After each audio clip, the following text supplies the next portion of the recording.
अरे वो तो बोर्ड वाली क्लास शिफ्ट हुआ यार, वो अलग है। मैं तो एक्स्ट्रा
एक तो मान लो पहला केस मैं ये ले रहा हूं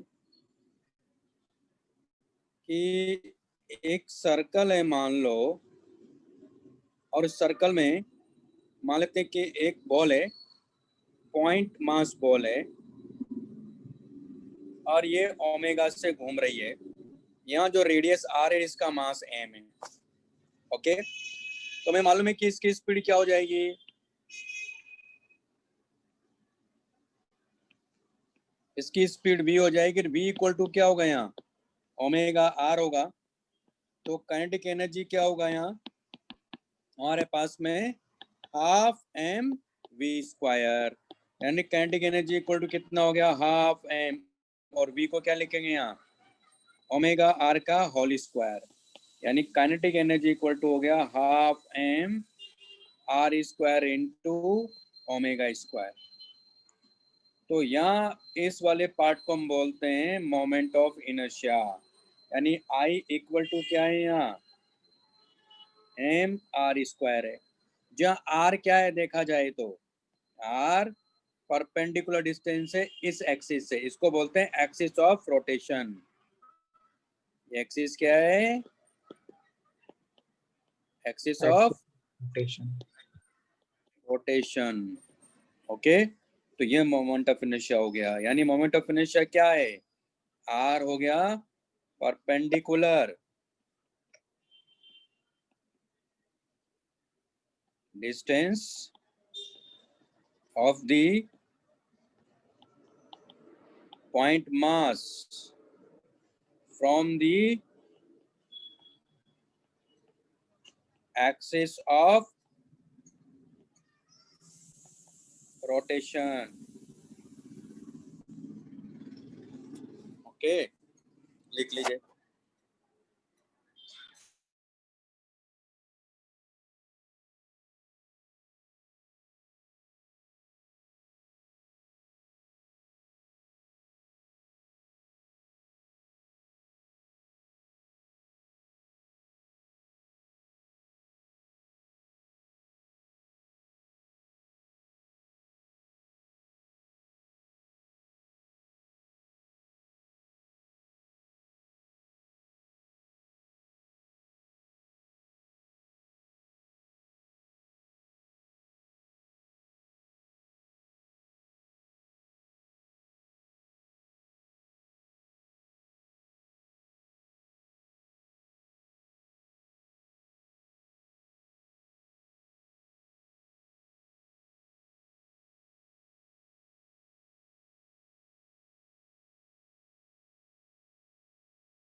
लिख लिया क्या, लिख लिया है सर। हाँ सर। एक मिनट। एक मिनट। टाइप्स ऑफ बॉडी, अरे मैकेनिक्स पार्ट है यार types of motion.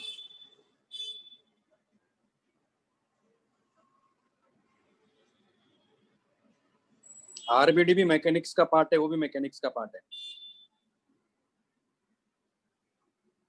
Sir last class में आपने बोला था कि रिजिड बॉडी को कंप्रेस नहीं कर सकते, तो हम रिजिड बॉडीज के कोलिजन के लिए कोएफिशिएंट ऑफ रेस्टिट्यूशन नहीं लगा सकते ना? अच्छा, रिजिड बॉडी के लिए लगाएंगे ना, क्यों नहीं लगाएंगे, लगाते तो हैं, बताएंगे ना, क्वेश्चन करवाएंगे। हो गया सर।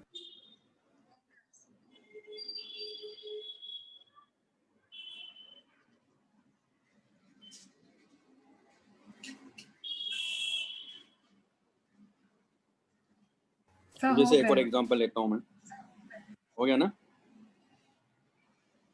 नेक्स्ट हमारे पास में देखो दूसरा एग्जांपल है।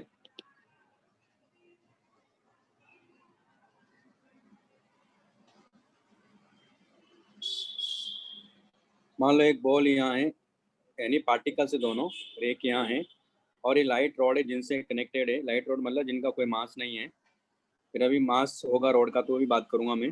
और ये पूरा सिस्टम ओमेगा से घूम रहा है। तो आपको मालूम है कि किसी टाइम के बाद अगर ये बॉल यहाँ पहुँचता है, सीधी सी बात है कि ये वाला जो बॉल है वो यहाँ कहीं पहुँचेगा, है कि नहीं।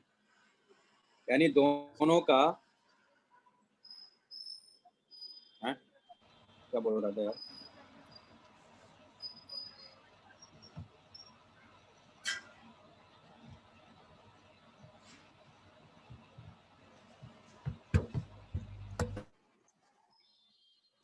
Rigid body. अच्छा, वही वही वही बता रहा हूँ मैं, वही सब बता रहा हूँ, उसी का देखो। अगर मैं इसको टॉप व्यू से देखूं, वही सिर्फ वही बताने के लिए था मैं, मतलब मेरे ये बात थी वो कि रिजिड बॉडी के केस में क्या होगा कि हर पॉइंट के अलग अलग वेलोसिटी होती है।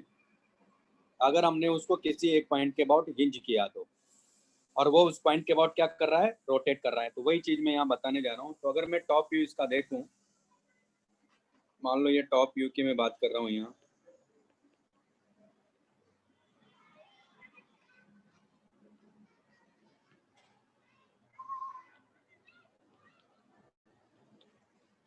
तो आप देखोगे यहाँ कि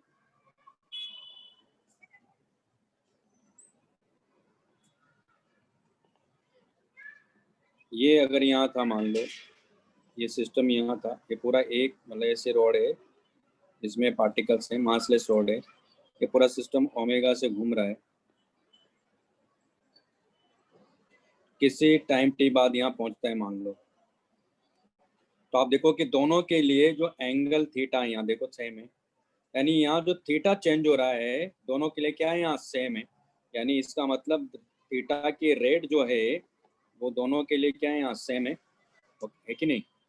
तो यहाँ अगर मैं इसकी रेडियस को मान लो, मैंने मान लिया कि r1 है, और इस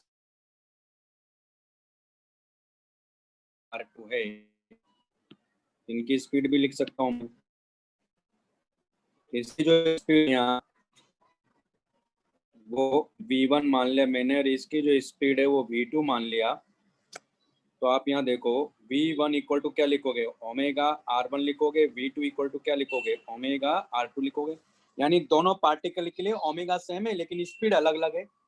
ये बात सुनना है। तो अगर मैं इस सिस्टम की काइनेटिक एनर्जी लिखता हूँ, तो काइनेटिक एनर्जी पूरी सिस्टम की क्या हो जाएगी, हाफ mv1 का होल स्क्वायर प्लस हाफ, मान लेते हैं m1 मास मान लेते हैं, या m2 मान लेते हैं, v2 का होल स्क्वायर है ना, इसका मास मान लिया m2 और इसका मान लिया m1 है। तो यहाँ v1 की वैल्यू रखो तो हाफ m1 v1 होगा, ओमेगा r1 का whole square plus half m2 omega r2 का होल स्क्वायर। तो काइनेटिक एनर्जी सिस्टम की क्या आ गई, तो वो आ गई हाफ m1 r1 का होल स्क्वायर m2 r2 का whole square into omega square. ये लिख लो पहले, फिर आगे की चीज समझाता हूँ। फिर ये भी बताऊंगा कि मोमेंट ऑफ इनर्शिया क्यों इंट्रोड्यूस किया, इसका मतलब क्या रीजन था। भाई मजे के लिए तो नहीं किया होगा, ये तो मानते हो आप लोग, है ना।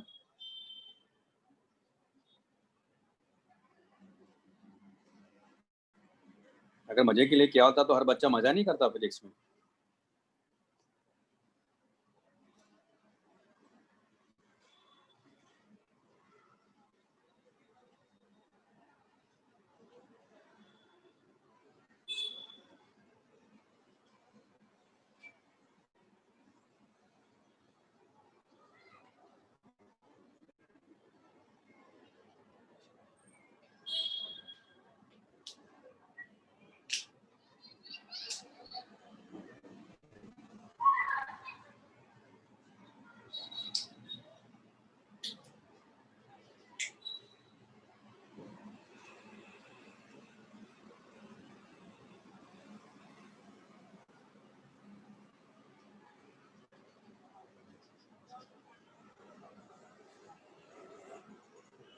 लिख लिया सबने?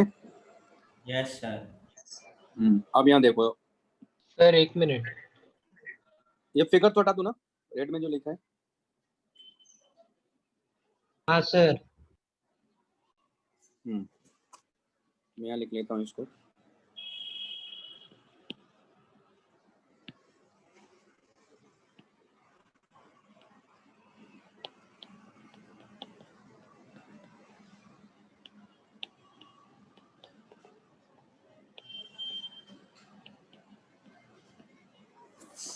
इसको समझ लेते हैं पहले। देखो इसको क्या बोलेंगे, हाफ आई ओमेगा स्क्वायर, यानी इसका मोमेंट ऑफ इनर्शिया इस सिस्टम का क्या हो गया यहाँ, m1 r1 का whole square plus m2 r2 का होल स्क्वायर।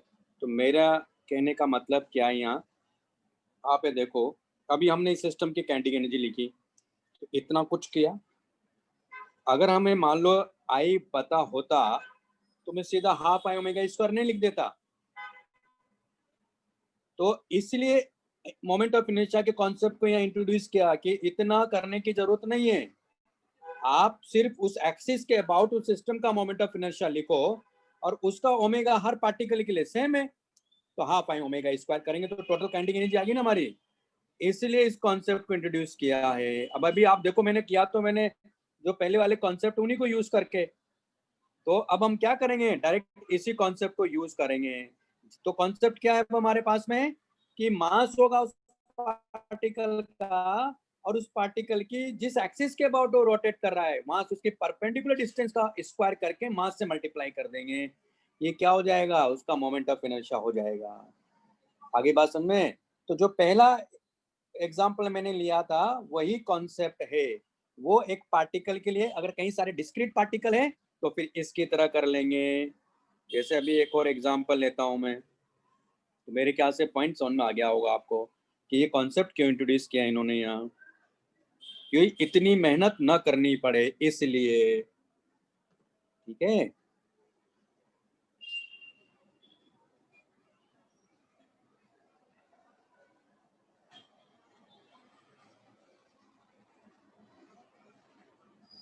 भाई समझ में आया यहाँ तक क्या पढ़ा हमने? हाँ सर। तो अब पॉइंट ये है कि कोई भी रिजिड बॉडी अगर किसी पॉइंट के अबाउट, किसी एक्सिस के अबाउट अगर घूम रही है तो हर पॉइंट की एंगुलर वेलोसिटी सेम होगी, है ना। ये पॉइंट नोट डाल के मैं लिखवा देता हूँ अभी, क्योंकि काफी इंपॉर्टेंट कॉन्सेप्ट है, एक बार इसी पर कॉम्प्रिहेंशन पूछ लिया था एडवांस में।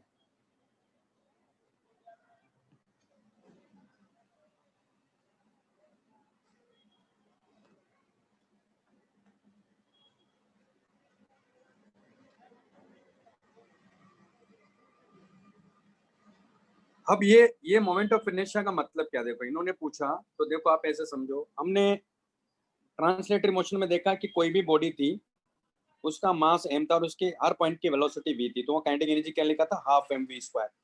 v क्या था, यानी हर पॉइंट की वेलोसिटी v थी और total mass m1 plus m2 plus m3 सब मिला के m आया था।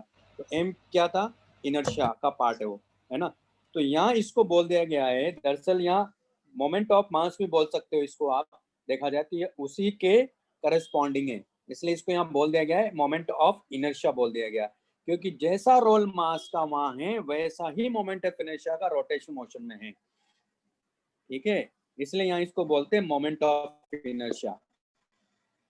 और अगर मान लो मैं बोलूं भी नहीं मान लो मोमेंट ऑफ इनर्शिया है, मान लो हटा देते हैं, कोई दूसरा नाम रख देते हैं, तब भी मान लो अभी आपने देखा होगा मैंने बेसिक से जब किया तो ये तो कर ही सकते थे ना हम लोग, लेकिन ये कि क्वेश्चन करने के लिए हमने उसका एक नाम रख दिया कि ऐसी क्वांटिटी को हम बोल देंगे मोमेंट ऑफ इनर्शिया, तो उसको डायरेक्ट लिख देंगे और उसके बाद हाफ आई ओमेगा स्क्वायर करके उसके सिस्टम की टोटल काइनेटिक एनर्जी लिख देंगे हम लोग। ठीक है, तो मोमेंट ऑफ इनर्शिया एक्चुअली में ये मास के इक्विवेलेंट ही है, ऐसा समझना है रोटेशन मोशन में। ठीक है,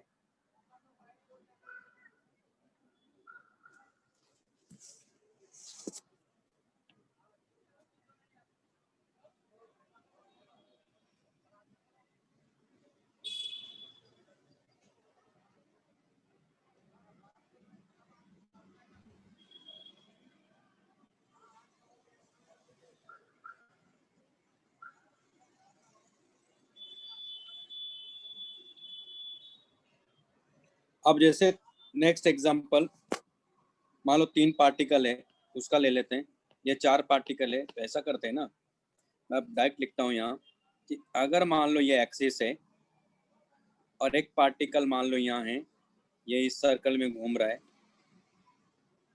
इसकी जो रेडियस है वो r1 है, इसका मास m1 है। दूसरा पार्टिकल मान लो यहाँ है, ये सबके परपेंडिकुलर डिस्टेंस है, ये x और x डैश, ये मोमेंट ऑफ इनर्शिया इस एक्सिस के अबाउट देख रहे हैं हम लोग, ये m2 है और ये भी इस सर्कल में घूम सकता है।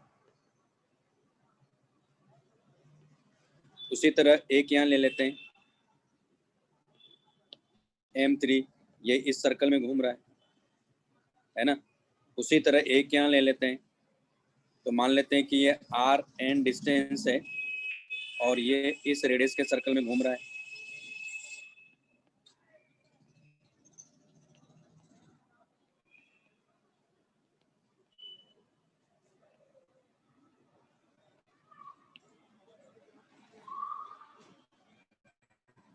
और इसका मास mn है। ये सब के सब मान लो सेम ओमेगा से घूम रहे हैं, तो इस एक्सिस के अबाउट अगर आप मोमेंट ऑफ इनर्शिया की बात करोगे तो i x डैश या i, तो आप लिखोगे सब परपेंडिकुलर डिस्टेंस है सबकी यहाँ ये इस एक्सिस से, तो आप लिख दोगे m1 r1 का होल स्क्वायर, m2 r2 का होल स्क्वायर, mn rn का होल स्क्वायर, और ये हमारे पास हो जाएगा summation i equal to 1 to n, ये हो गया एम आई आर आई का होल स्क्वायर। ये मोमेंट ऑफ इनर्शिया इस सिस्टम का हो जाएगा। ये हो गया एक तरह से डिस्क्रीट मास है इसके लिए। ठीक है, तो ऐसे मोमेंट ऑफ इनर्शिया लिखेंगे हम लोग, लिख लो इसको।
लिख लिया?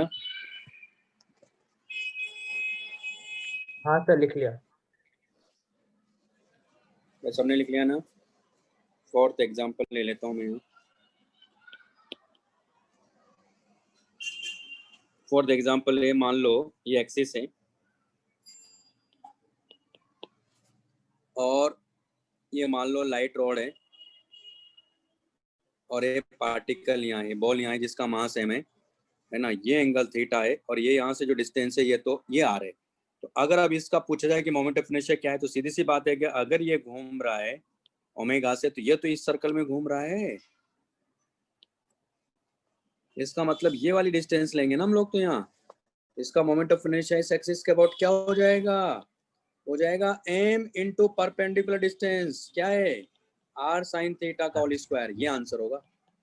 यानी m r square sine square theta, ये मोमेंट ऑफ इनर्शिया होगा। बात समझ में आ गई? हाँ सर। तो परपेंडिकुलर, मेरे कहने का मतलब यही है, बार बार इस बात पे ध्यान, मतलब आपका अटेंशन ले जा रहा हूँ कि परपेंडिकुलर डिस्टेंस देखना है, उस पार्टिकल की उस एक्सिस से परपेंडिकुलर डिस्टेंस देखना है। वो पॉइंट मैं पहले लिखवा चुका हूँ। तो ये मोमेंट ऑफ इनर्शिया होगा इसका। बात समझ में आ गई? बात समझ में आ गई? हाँ सर। एक मिनट, ये लिखो।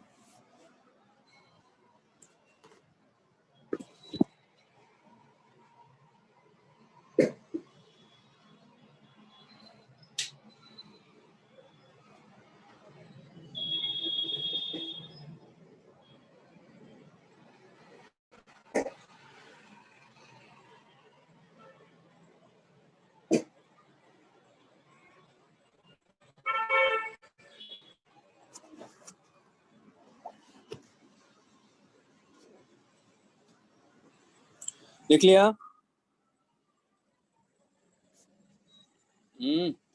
लिख लिया ना? यस हाँ सर। सर, लिख लिया। ये भी लिख लिया? हाँ सर। हाँ।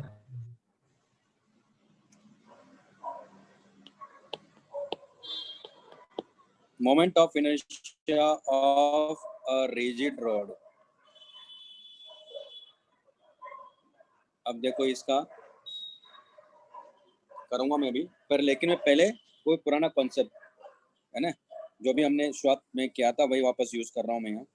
मान लो ये एक्सिस है और ये रॉड है,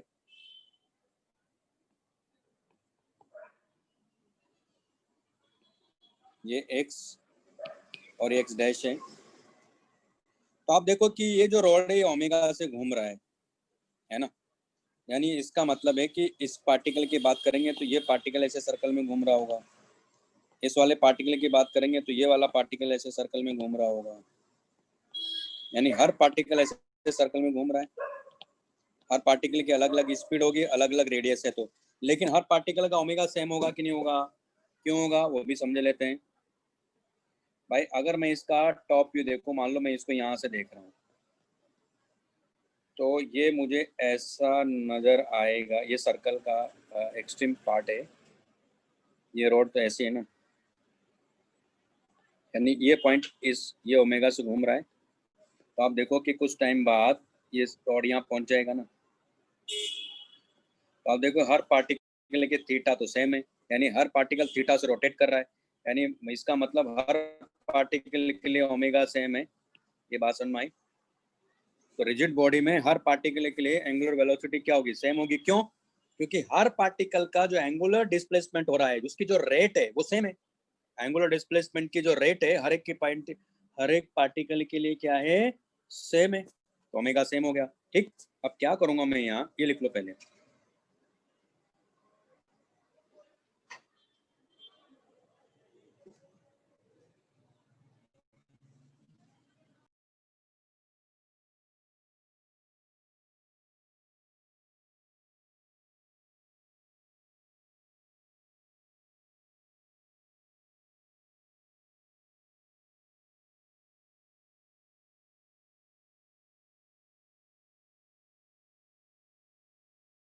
लिख लिया सर।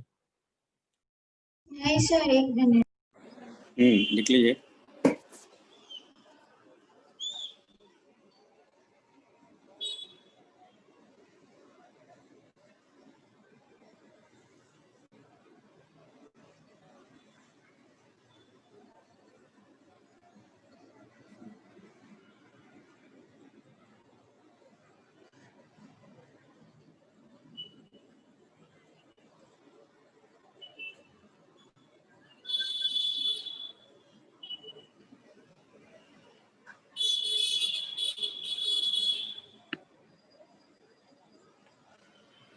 लिख लिया?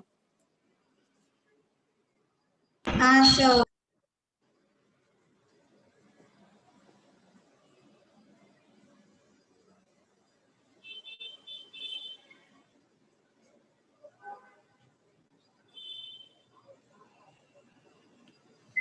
तो मैं इसको बड़ा सर्कल बनाता हूँ। ये जो सर्कल इधर बना है वैसा यहाँ है, हर पार्टिकल का ओमेगा सेम है, तो ये ओमेगा से घूम ही रहा है। क्या करेंगे, यहाँ से एक डिस्टेंस पे जाएंगे और एक dx थिकनेस का एक स्ट्रिप लेंगे, एक छोटा सा एलिमेंट लेंगे ऐसा dx।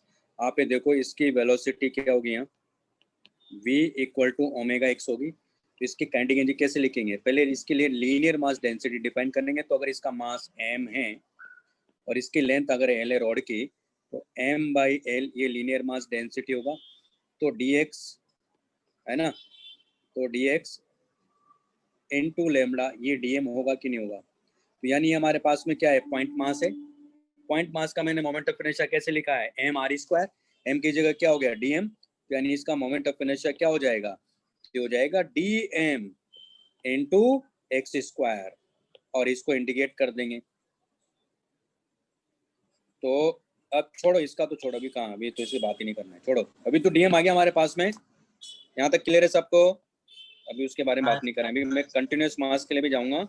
अभी तो ये समझो, अभी इस डीएम की काइनेटिक एनर्जी क्या होगी वो लिख सकता हूं मैं। तो डी काइनेटिक एनर्जी डी के ई इक्वल टू हो जाएगा half DM into V square होगा। तो डीएम कितना है, तो हाफ हो जाएगा lambda DX into V, V कितना है ओमेगा एक्स का होल स्क्वायर, इसको इंडिकेट कर देंगे 0 टू एल। तुम्हारे पास में काइनेटिक एनर्जी भी आ जाएगी, इसको भी इंडिकेट करेंगे, इसको भी करेंगे। तो काइनेटिक एनर्जी इक्वल टू, अब यहाँ से देखो लेमडा ओमेगा स्क्वायर बाई 2, ये तो कांस्टेंट है, अंदर क्या मिलेगा 0 टू एल, हो जाएगा एक्स स्क्वायर डीएक्स। इसका इंटीग्रेशन करो तो लेमडा ओमेगा स्क्वायर बाई 2, ये क्या हो गया X cube by 3, 0 to L. Kinetic energy equal to क्या हो गया, lambda omega square L cube by 2, ये लिख लो यार पहले, ये लिख लो आप पहले, फिर आगे की बात करता हूँ, क्योंकि इसमें कॉन्सेप्ट है, कॉन्सेप्ट को समझना जरूरी है। ये dx है दरअसल, है ना।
लिख लिया? हाँ सर। नहीं सर। ये तो लिख लेना ऊपर वाला। तो अब यहाँ देखो काइनेटिक एनर्जी इक्वल टू हमारे पास में लेमडा को क्या लिखेंगे, ये हो जाएगा m बाई एल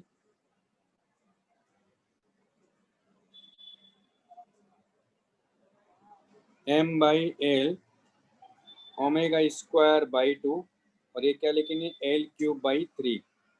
तो हमारे पास काइनेटिक एनर्जी इक्वल टू आ गया 1 बाई 2, यहाँ लिखेंगे M L square by 3 into omega square. इसका मतलब ये क्या हुआ, ये मोमेंट ऑफ इनर्शिया हो गया ना।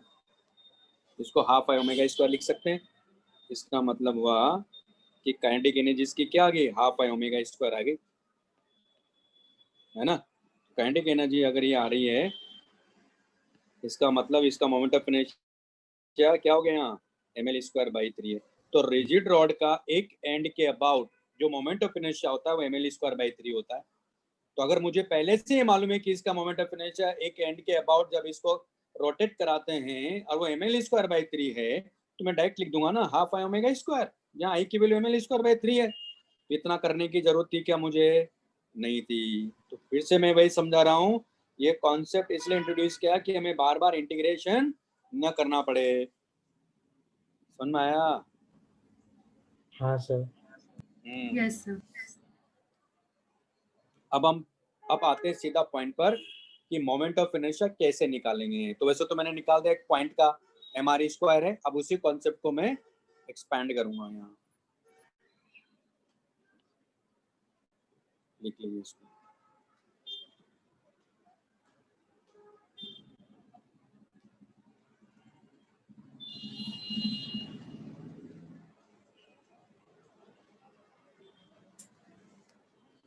अच्छा, मैंने जो सेंटर मास का एक्सरसाइज 1 का पार्ट 1 डिस्कस किया था ना, हाँ हाँ सर, पार्ट 2 अभी डिस्कस नहीं हुआ ना।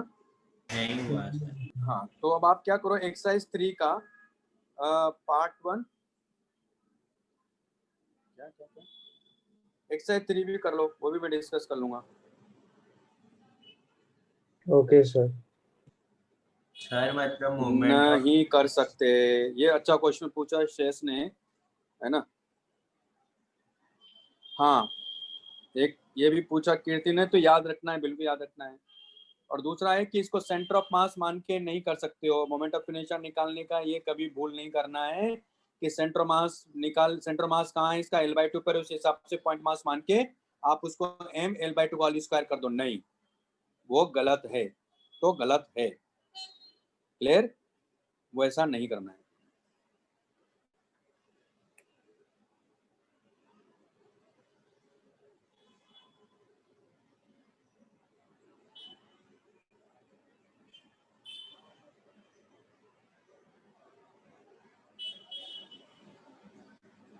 हाँ, मास यूनिफॉर्म हो या नॉन यूनिफॉर्म हो, कॉन्सेप्ट ये रहेगा जो बता रहे हैं अभी। अब मतलब mr स्क्वायर, बस वो याद रखो, mr स्क्वायर। क्लियर?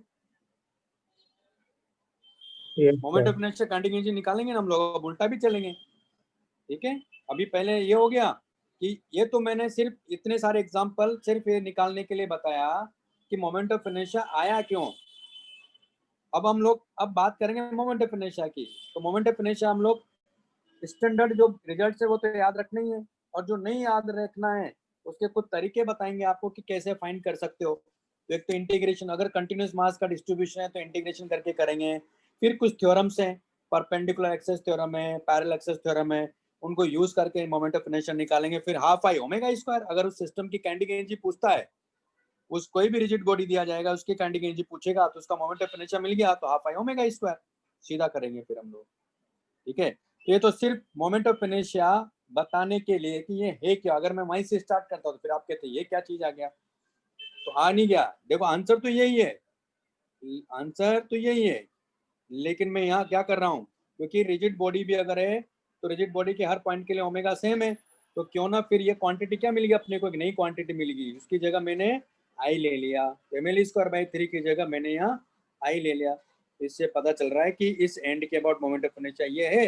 तो कोई भी रोड अगर आपको दिया जाएगा तो हाफ आई ओमेगा स्क्वायर करेंगे, जहाँ आई क्या हो जाएगा, ml स्क्वायर बाई 3 हो जाएगा। अगर एक एंड के अबाउट जब उसको हिंज करेंगे तब, क्योंकि अगर आप सेंटर के अबाउट हिंज करके घुमाओगे तब मोमेंट ऑफ इनर्शिया कुछ और मिलेगा। इसका मतलब ये लिख लिया होगा, तो मैं आगे के पॉइंट पर चलता हूँ। तो अब हम लोग इम्पोर्टेंट पॉइंट्स लिख लेते हैं, फिर अभी वापस आऊंगा मैं। Important points related to moment of inertia.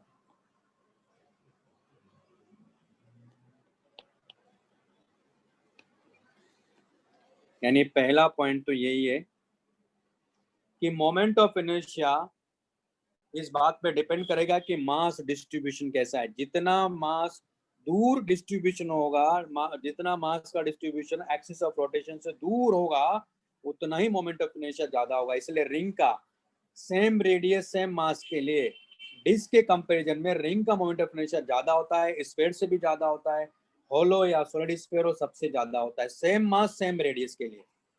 ठीक है, तो moment of inertia depends upon the mass distribution.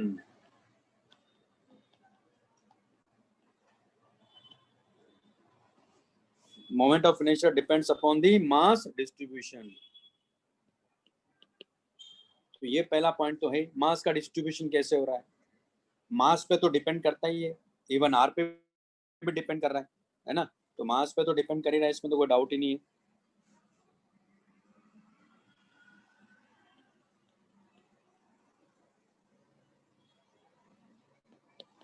It also depends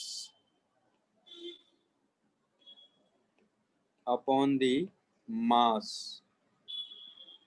of the object। ठीक है, तो ये सबसे इंपॉर्टेंट पॉइंट तो ये है इसमें, मास डिस्ट्रीब्यूशन।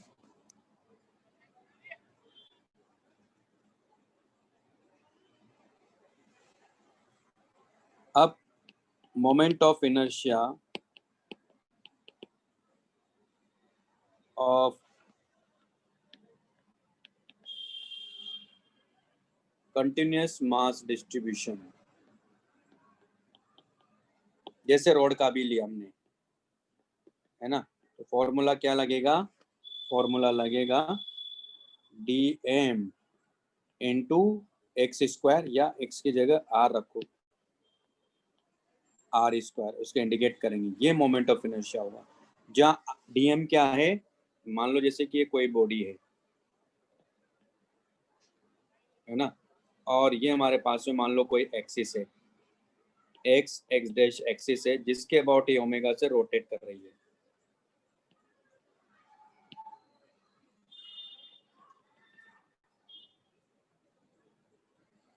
तो यहाँ से परपेंडिकुलर डिस्टेंस लेंगे, और ये मैंने डीएम लिया हुआ है, और ये अगर घूम रहा है तो ये इस सर्कल में घूम रहा होगा। तो ये जो रेडियस यहाँ लिया मैंने इसका, ये दरअसल आर है। ठीक है, तो इसका मोमेंट ऑफ इनर्शिया कैसे लिखेंगे, ये लिखेंगे। बात समझ में आ गई मैंने क्या कहा? हाँ सर। लिख लो तो इसको।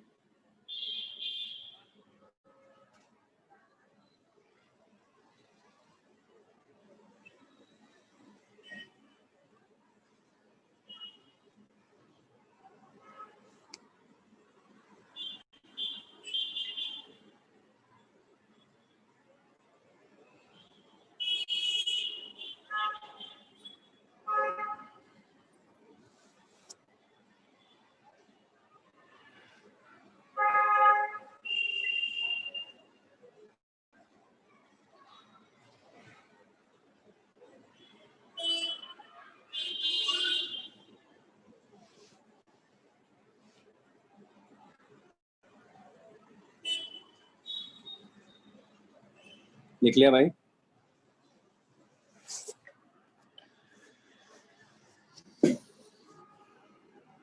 हाँ सर, लिख लिया।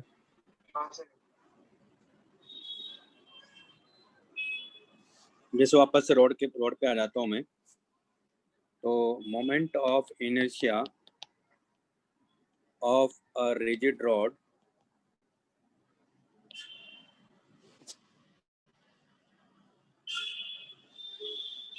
अबाउट एन एंड,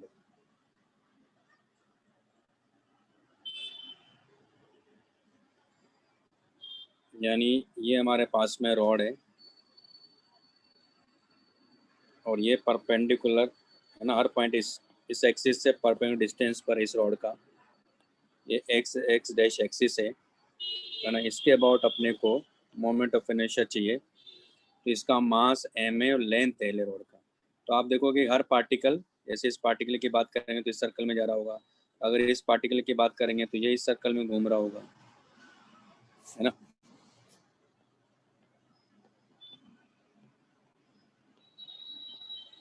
तो क्या करेंगे हम लोग, यहाँ से x डिस्टेंस पे जाएंगे और ये dx थिकनेस का ये एलिमेंट लेंगे, इसका लीनियर मास डेंसिटी डिफाइन करेंगे, क्योंकि मास का डिस्ट्रीब्यूशन यूनिफॉर्म है। इस केस में मास का डिस्ट्रीब्यूशन क्या है, यूनिफॉर्म।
Yes sir. वो लिख लिया था क्या आप लोगों ने यार, गड़बड़ हो गई, नहीं लिखा था। वो पहला पॉइंट तो लिख लिया था ना, रॉड वाला। तो नहीं सर।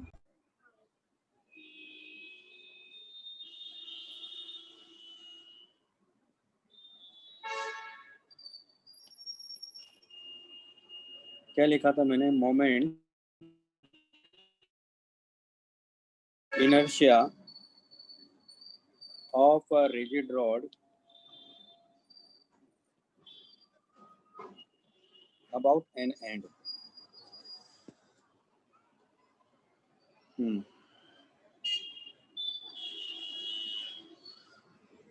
ठीक है, तो ये एक एंड के अबाउट हम लोग देख रहे हैं, इसका मास m है और लेंथ l है।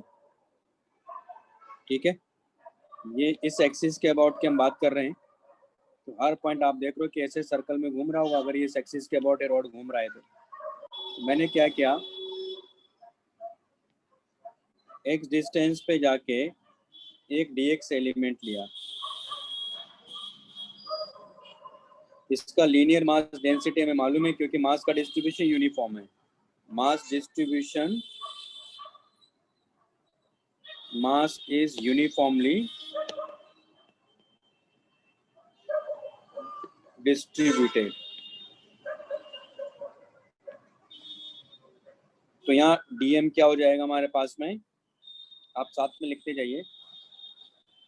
तो dm हो जाएगा लैम्बडा इंटू dx या m/l इंटू dx। तो हमारे पास मोमेंट ऑफ इनर्शिया क्या आ जाएगा यहाँ, तो आ जाएगा dm इंटू एक्स स्क्वायर।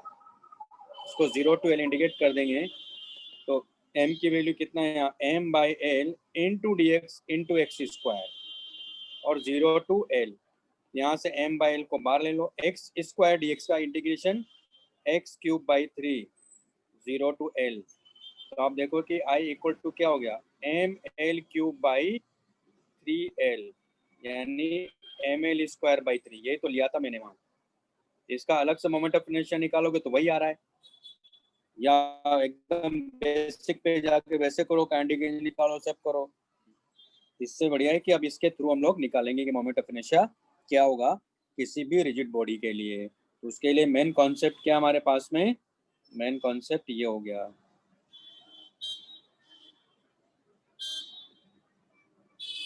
लिख लीजिए।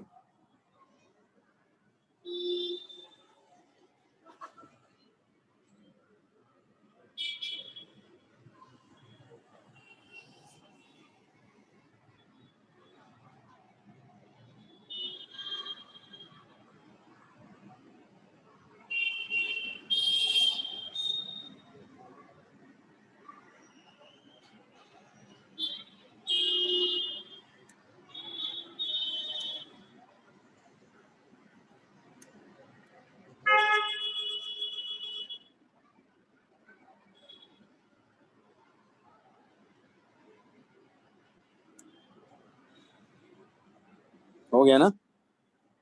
ठीक है, अब इसी क्वेश्चन को Yes, थोड़ा sir. और मॉडिफाई कर लेते हैं।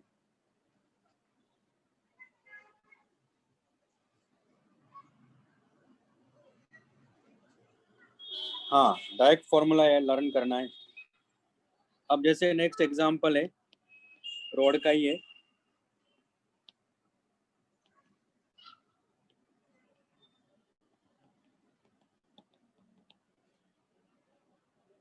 Moment of inertia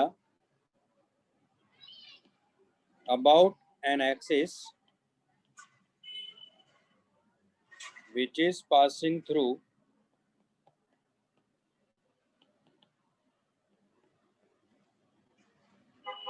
center of mass of rod and perpendicular to the rod। मतलब क्या हुआ? मतलब सिंपल है कि ये रॉड है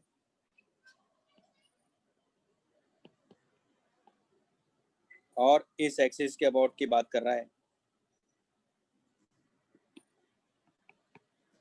इसका मास m है और लेंथ l है। तो आप देखो कि ये लेंथ इधर क्या होगी, l/2 होगी। तो इसके अबाउट कैसे लिखेंगे देखो, क्योंकि ये एक तरह से हाफ मान लो इसको, तो इधर मास कितना हो गया इसका m/2, इधर भी कितना हो गया m/2। तो मालूम है, सीधा ऐसे लिख दो अभी इसको, I x से डैश। तो आपका कितना होगा, क्योंकि इस रोड को सिर्फ आप वाले पार्ट को समझो आप इसको, ये हो जाएगा m/2 l/2 का होल स्क्वायर बाई 3 इंटू 2, क्योंकि वो भी उसका भी इतना ही होगा। तो ये आंसर आ गया। तो ये आ जाएगा दरअसल हमारे पास में ml²/12। तो इसका मोमेंट ऑफ इनर्शिया क्या होगा, ml²/12। समझ में आया? दोनों ऐड हो जाएंगे। जैसे मैंने लिया था ना, कई सारे पार्टिकल लिए थे, सबका क्या क्या तुमने ऐड कर लिया था, तो वैसा यहाँ भी है। तो दोनों का ऐड कर लेंगे, हाफ हाफ करके। ऐसा लिख लो इसको। अरे भाई समझ में आया? हाँ सर। लिखो तो जल्दी लिखो।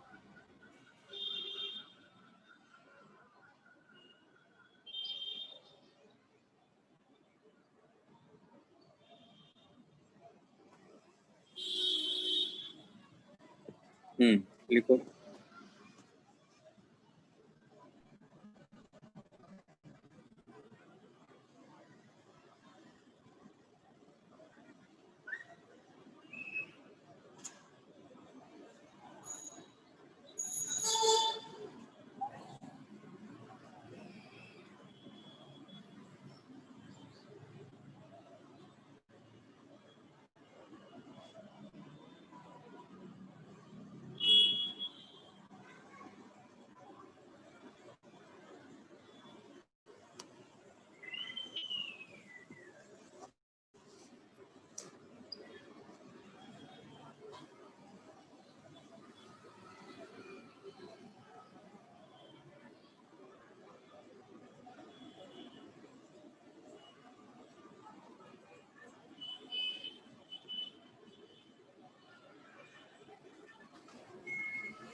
लिख लिया? हाँ सर। अब जैसे इसी को मान लो अगर आपसे पूछा जाए कि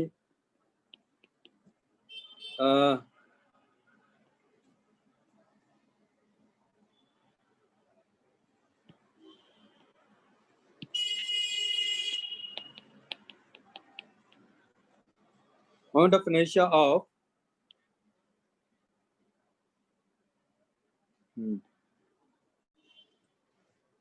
लिखो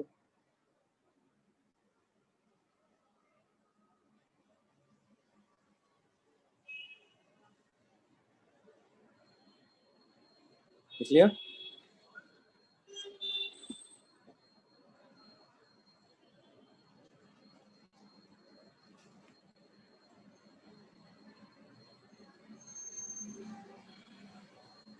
हैं सीएम के लिए कहाँ है? हाँ मतलब हाँ सेंट्रो मास से जब इसके सेंट्रो मास से जब एक्सिस पास होगी तब ये होगा मोमेंट ऑफ इनर्शिया। तो मोमेंट ऑफ इनर्शिया क्या होगा? ये वाला होगा, ठीक है ना। Moment of inertia about an axis which pass, ठीक है ओके। चलिए नेक्स्ट है moment of inertia of rectangular plate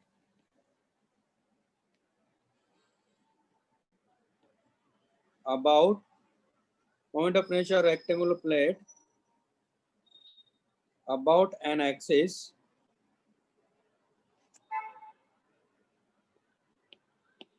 which is passing through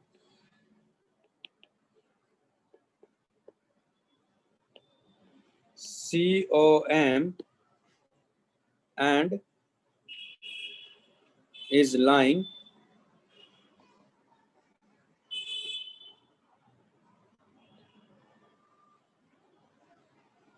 in the plane of rectangular plate।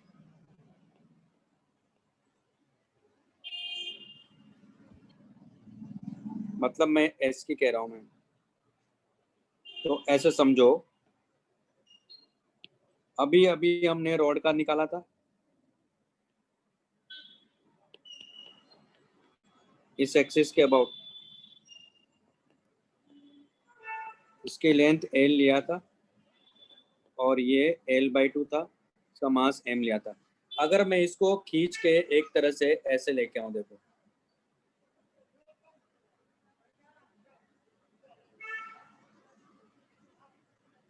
ये एक्सिस है और ये मेरे पास में ये प्लेट हो गई ऐसे, तो ये B है और ये L है।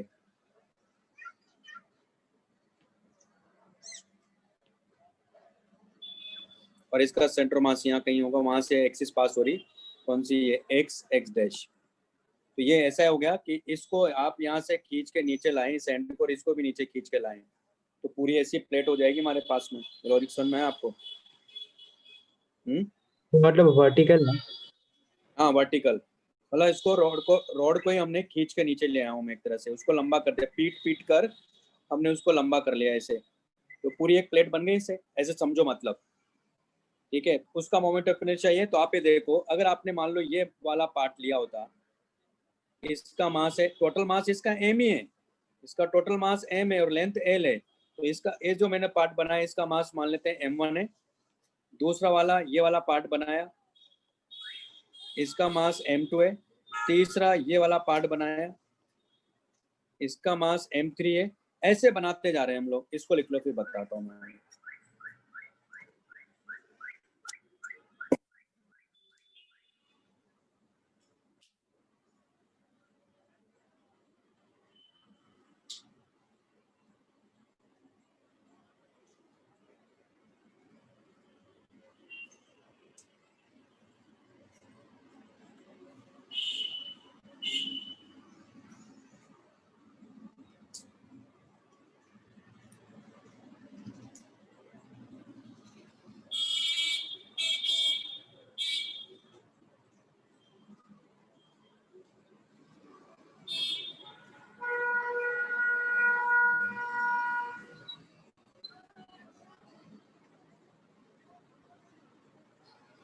लिख लिया सर।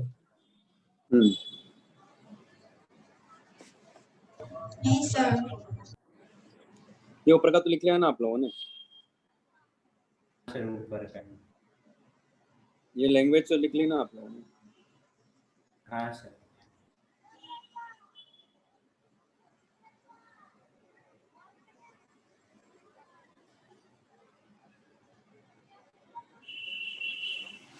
तो आप देखो क्या लिखोगे मोमेंट ऑफ इनर्शिया इस एक्सिस के अबाउट आप।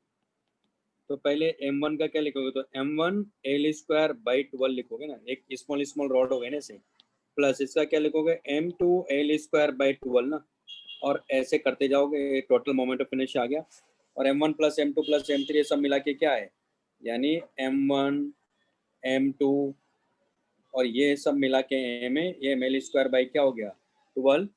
तो इसके अबाउट मोमेंट ऑफ इनर्शिया हो गया हमारे पास में ml स्क्वायर बाई 12। इसका भी मोमेंट ऑफ इनर्शिया वही होता है जो रॉड का होता है। बात समझ में आ गई, ये कहना चाह रहा था मैं।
ओके, इस तरह से कर लेंगे।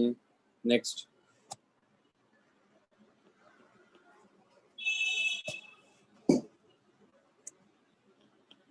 Moment of inertia of ring about an axis which is passing through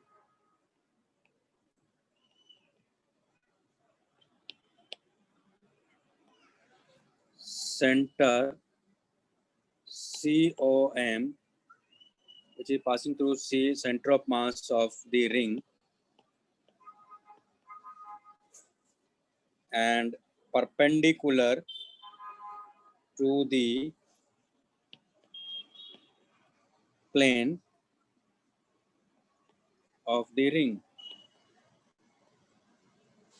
मतलब क्या, मतलब ये रिंग है, तो आप देखो कि हर पार्टिकल जो है वो r डिस्टेंस पर है यहाँ रिंग का।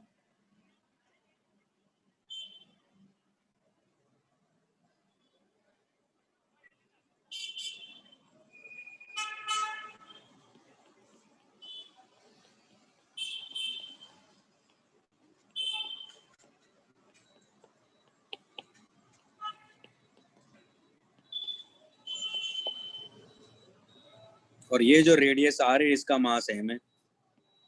क्या करेंगे यहाँ भी, आप देखो हर पार्टिकल सेम डिस्टेंस पर है। जैसे अगर मैं इस वाले पार्टिकल की, इस वाले एलिमेंट की बात करता हूँ, इसका मास मान लो अगर m1 है, ये भी r डिस्टेंस पर है। इस वाले एलिमेंट की अगर मैं बात करता हूँ, ये भी r डिस्टेंस पर ही है। तो हमें तो मालूम है कि हर एक पार्टिकल अगर r डिस्टेंस पर है तो इसका मोमेंट ऑफ इनर्शिया क्या लिखोगे आप, I x dash equal to लिखोगे m1 r स्क्वायर, दूसरा पार्टिकल का m2 r square and so on, यानी m1 plus m2 plus m3 and so on into r square. तो टोटल मास क्या है यहाँ m, हो जाएगा m r स्क्वायर, यानी इसका मोमेंट ऑफ इनर्शिया ये होगा। ठीक है ना। हाँ सर।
लिख लिया?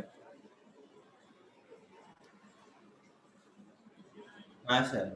हाँ सर। Yes, sir. लिखो लिखो।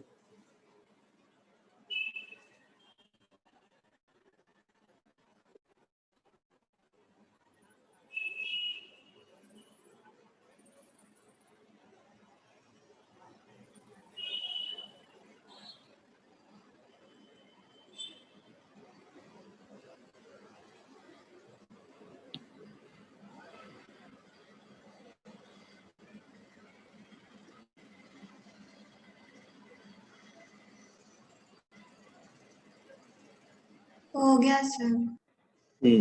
अब जैसे इसी में थोड़ा इसको मॉडिफाई करता हूं मैं।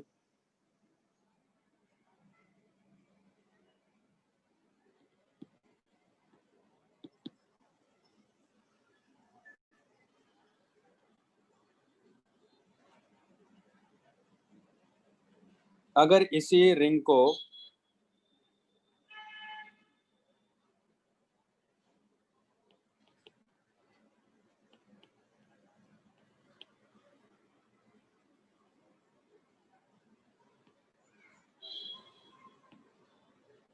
ये जो रिंग हमने बनाया है यहाँ, इसी रिंग को मान लो मैं सेमी सर्कुलर रिंग बना लेता हूँ। मान लो इसको या हाफ पार्ट को उठा के इसके ऊपर रख देता हूँ, कैसा हो जाएगा ये?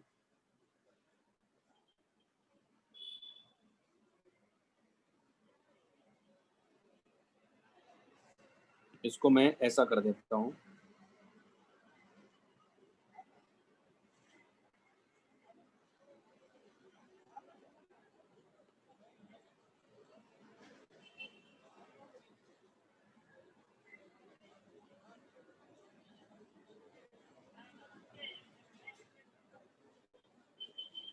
ऐसे उठा के मैंने रख दिए हैं। तो अभी भी इसका मोमेंट ऑफ इनर्शिया इस एक्सिस के अबाउट क्या रहेगा? वही सेम ही रहेगा। क्या फर्क पड़ गया भाई? इधर से उधर उठा के रखा तो टोटल मास इधर ही आ गया पूरा। पहले तो आप इधर था, m/2 और आप उधर था। तो अभी भी इसके अबाउट जो मोमेंट ऑफ इनर्शिया यहाँ होगा वो क्या होगा? mr² ही होगा, क्योंकि इसकी ये रेडियस क्या है यहाँ, r है। ये लॉजिक समझ मारा सबको? क्योंकि अभी भी सारा मास तो r डिस्टेंस पे रखा हुआ है। अगर इसी को आपने वापस अगर फोल्ड किया, मान लो अगर इसको यहाँ से आपने फोल्ड किया,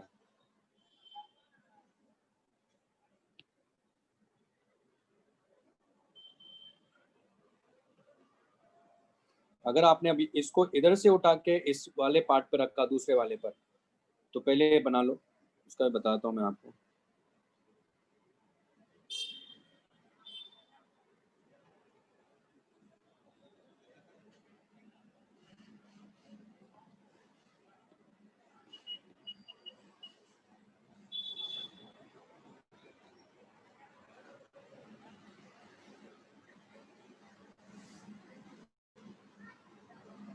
इस केस में क्या हो गया? सेमी सर्कुलर रिंग हो गया।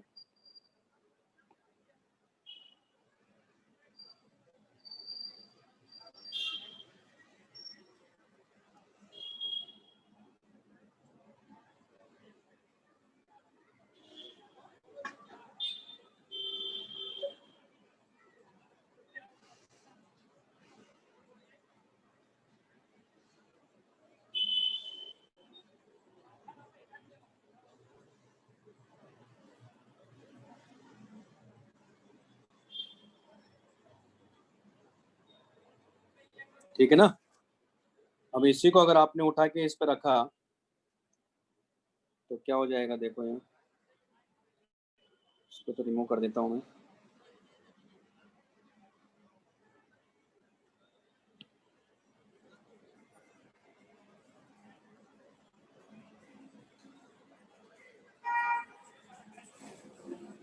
मतलब इसके अबाउट है कि अगर इसके अबाउट हम इसको रोटेट कराएं, एक से डैश एक्सिस के अबाउट रोटेट कराएं, और उसकी काइनेटिक एनर्जी अगर मुझे से कहा जाए, ये ओमेगा से अगर मान लो घूम रहा है और मेरे से कहा जाए इसकी काइनेटिक एनर्जी क्या है, तो मैं कहूंगा half mr² into omega square.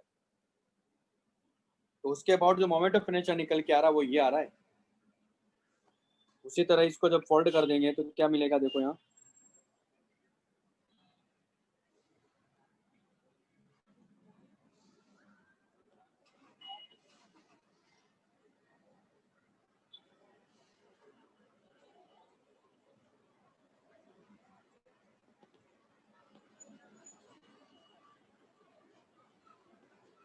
यानी एक क्वार्टर रिंग है, तो इसका भी हर पॉइंट इक्वल डिस्टेंस पर ही है, तो इसके अबाउट इसका भी मोमेंट ऑफ इनर्शिया क्या हो जाएगा, हमारे स्क्वायर। तो ये क्या हमारे पास में क्वार्टर रिंग है,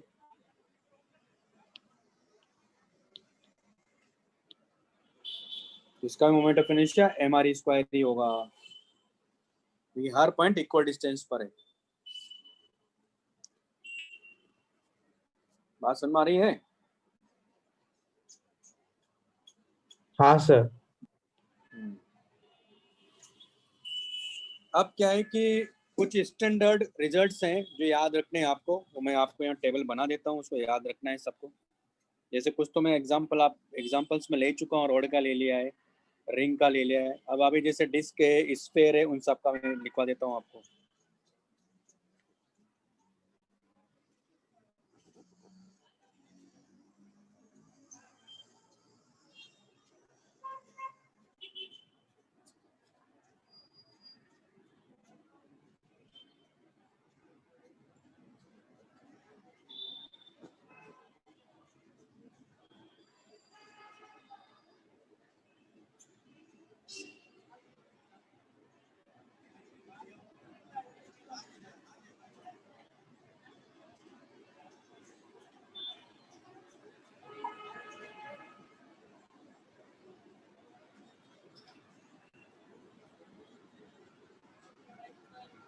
लिख लिया?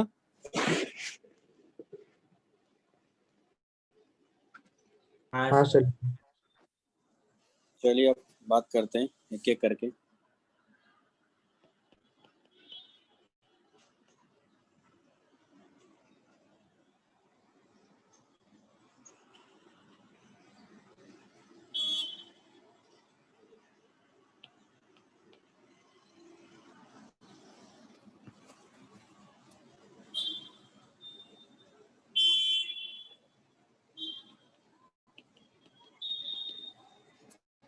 तो सबसे पहले जैसे मैं ले लेता हूँ, इसमें रॉड ले लेते हैं। तो रॉड में भी जैसे मैंने ये वाला केस लिया है,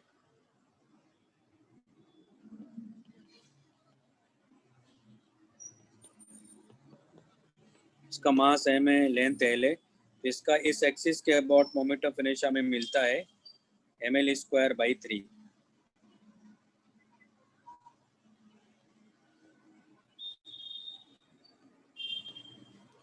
फिर से रॉड ले लेते हैं और इस एक्सिस के अबाउट देखेंगे,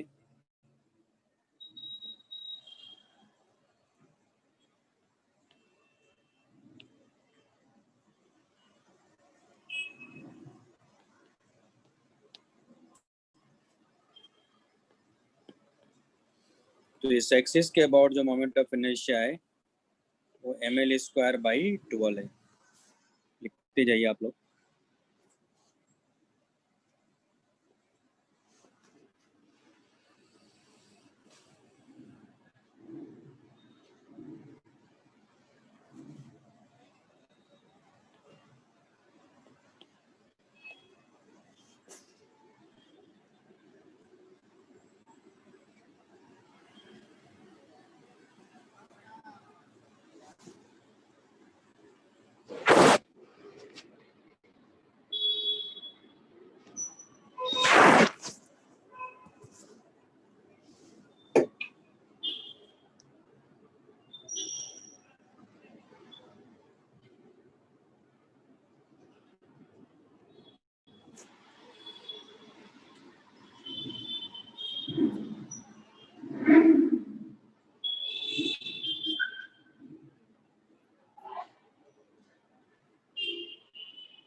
लिख लिया? Yes, sir. सर। हाँ बोलो। यस सर बोल रहा था सर। हम्म।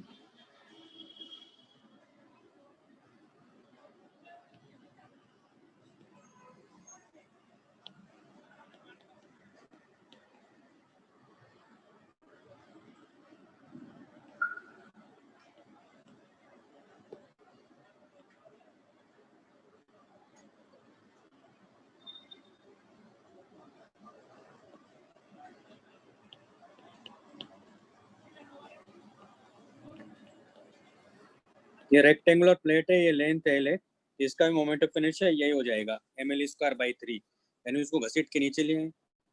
उसी तरह फोर्थ पॉइंट यहाँ अगर लिखें,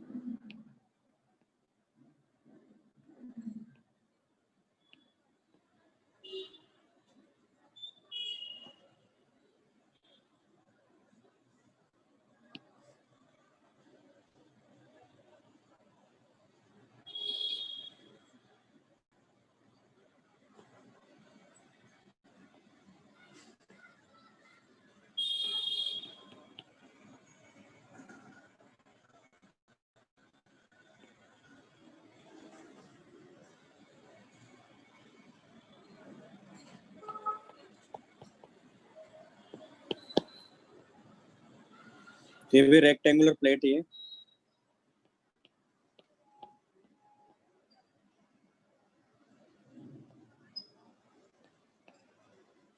इसका मोमेंट ऑफ इनर्शिया ml²/12 हो जाएगा।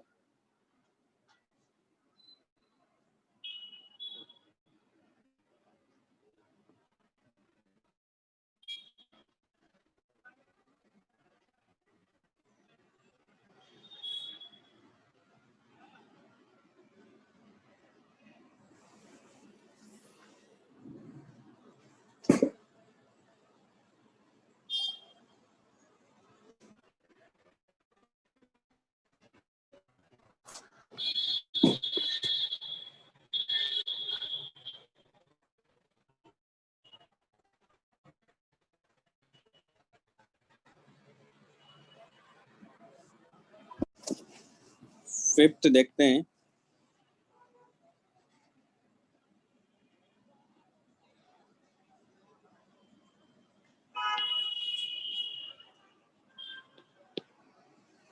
डिस्क है मान लो,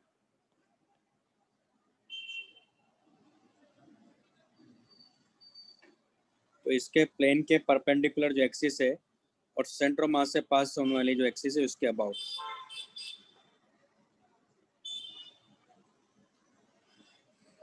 इसका मास m और रेडियस r है। इसके अबाउट जो मोमेंट ऑफ इनर्शिया यहाँ होगा वो होगा mr²/2, जो कि इस प्लेन के परपेंडिकुलर है और इसके सेंटर ऑफ मास से पास होने वाली जो एक्सिस है उसके अबाउट मोमेंट ऑफ इनर्शिया होगा mr²/2। रिंग का क्या होता है, mr² होता है। क्यों? क्योंकि सारा मास r डिस्टेंस पर, यहाँ सारा मास का डिस्ट्रीब्यूशन कैसे है, r से 0 से लेकर r तक है, इसलिए मोमेंट ऑफ इनर्शिया क्या कर गया है, डिक्रीज कर गया। तो जितना ज्यादा दूर मास होगा मोमेंट ऑफ इनर्शिया उतना ज्यादा होता है। ठीक है, ओके सर। ये 6 की बात करेंगे हम यहाँ।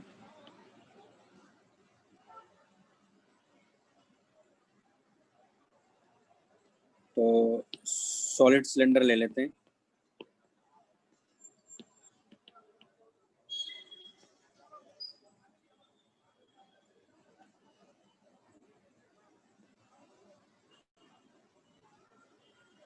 नहीं, वो तो मैं निकाल के भी दिखाऊंगा ना आपको, अभी तो केवल लिख लो आप तो, क्योंकि यहाँ mr²/2 क्यों आया है मैं वो बताने जा रहा हूँ।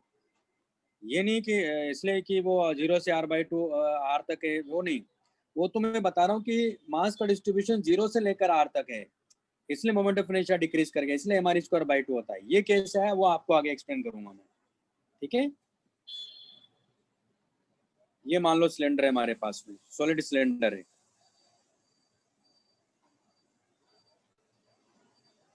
अब सॉलिड सिलेंडर का और सॉलिड और डिस्क का एक ही है मोमेंट ऑफ इनर्शिया।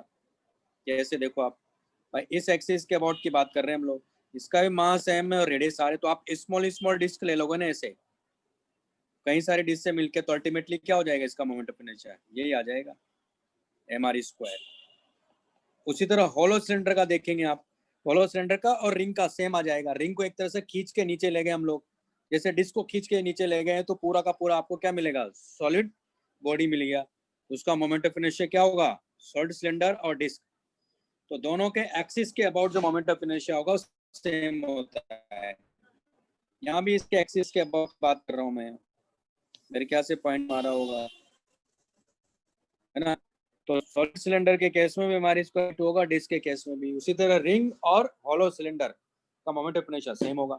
क्योंकि सारा मास सेम डिस्टेंस पर होगा। मैंने रिंग का लिखवा दिया क्या आपको इसमें, ये जो आपको बता रहा हूँ इसमें इसमें नहीं लिस्ट में? हाँ नहीं बताया ना अभी? सर।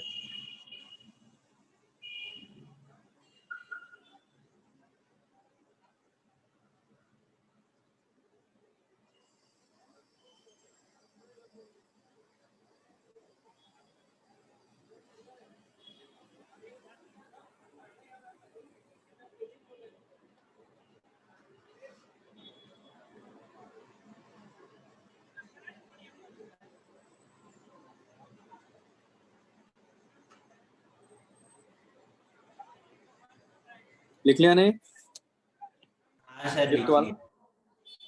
लिया। अब जैसे रिंग का देखते हैं, मान लो हम लोग।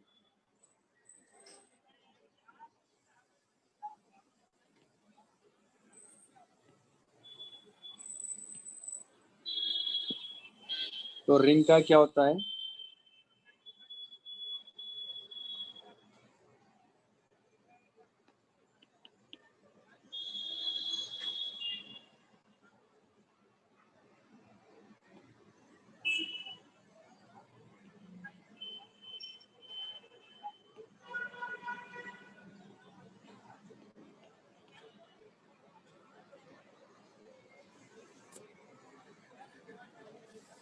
हाँ क्या कह रहे हैं?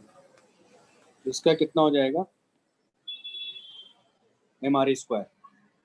अगर इसका मास m है और रेडियस r है तो क्या कह रहे थे यहाँ पे? तो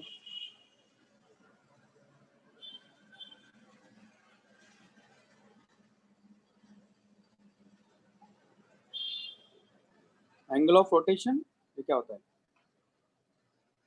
एक्सिस ऑफ रोटेशन। जब डिस्क में axis of rotation along the same plane ले तो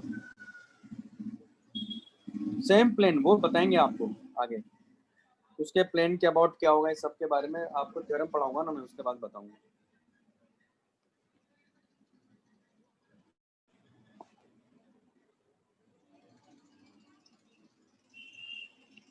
ये हॉलो है,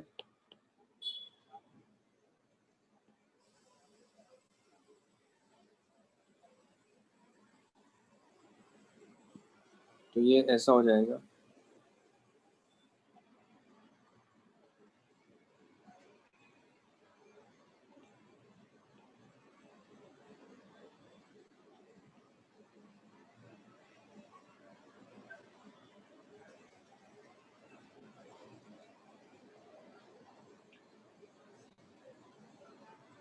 ये हॉलो सिलेंडर है, तो इसका भी मोमेंट ऑफ इनर्शिया ये हो जाएगा।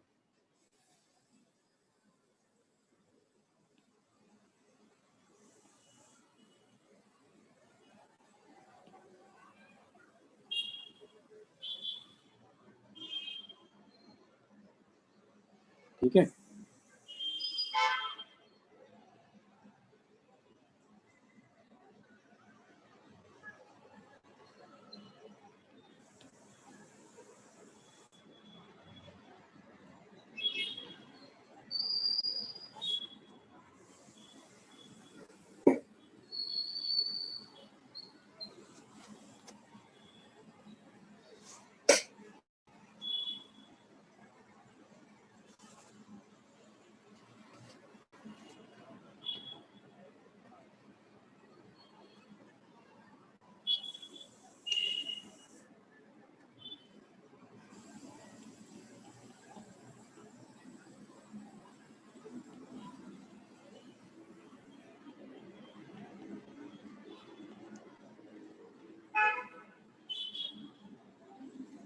ओके।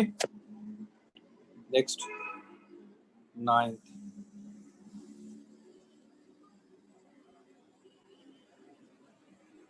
सिलेंडर की बात करते हैं हम लोग, सॉरी स्फीयर की बात करते हैं। तो solid sphere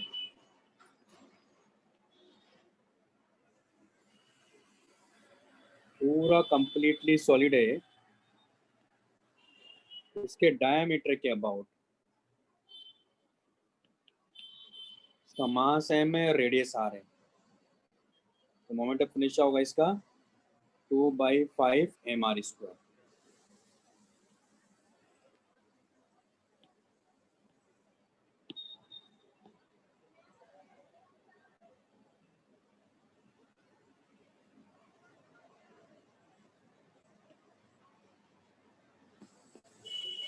hollow sphere, hollow sphere और सॉलिड स्फीयर पेपर पर तो एक जैसे दिखते हैं। अब मैं इसको ऐसे बना देता हूँ, ये हॉलो स्फीयर है वैसे, इसका होगा 2/3 mr², डायमीटर के अबाउट है ना, ये क्या है, अबाउट डायमीटर।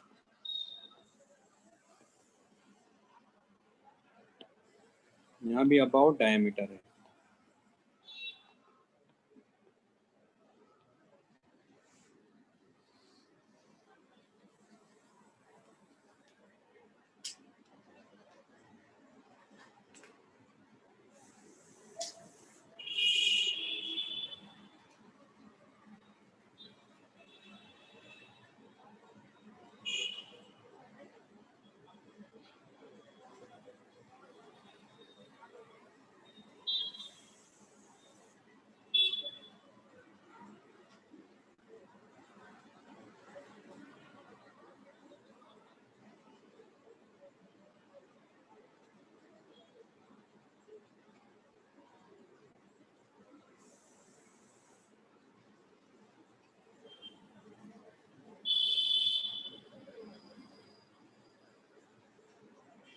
लिख लिया?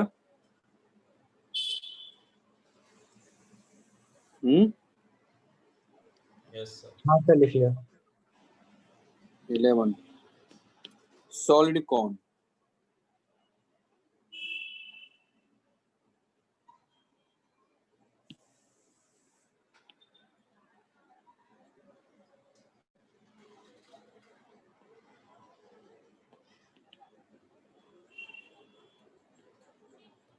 इस एक्सिस के अबाउट,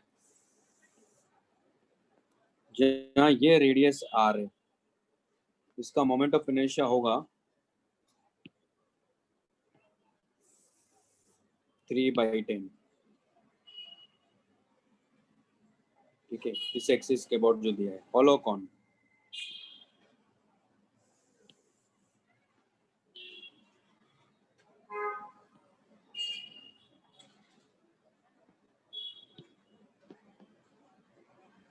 इसका होता है, इसका हॉलो कॉन का क्या होगा,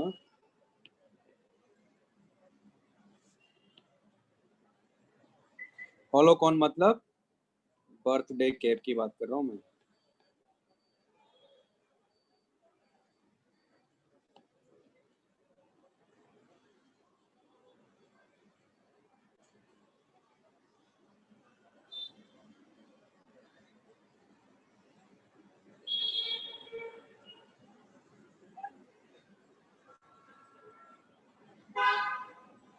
इस एक्सिस के अबाउट,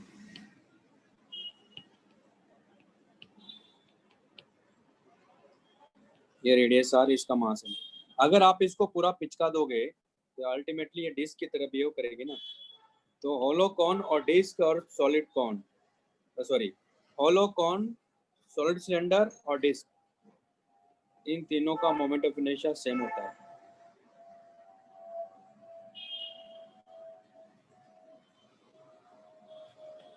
इसका होगा mr²/2।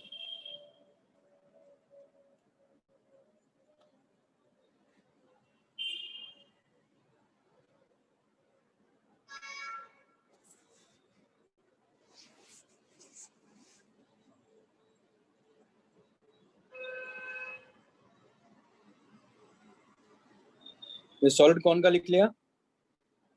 हाँ sir.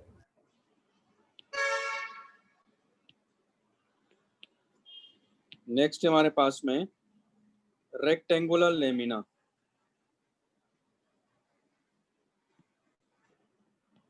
Sorry, triangular lamina.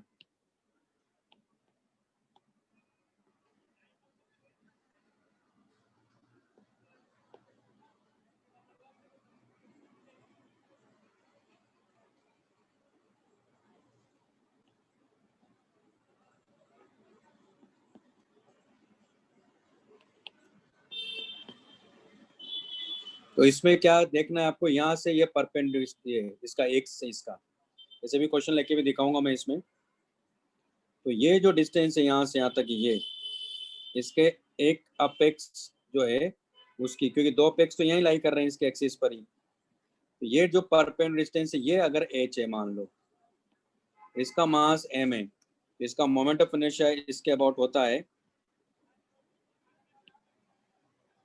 m h²/6। तो ये परपेंडिकुलर डिस्टेंस देखना है आपको, बस वो अपने आप ही निकल के आएगा m h²/6। जैसे मैं और भी एग्जांपल आपको लेके दिखाता हूँ।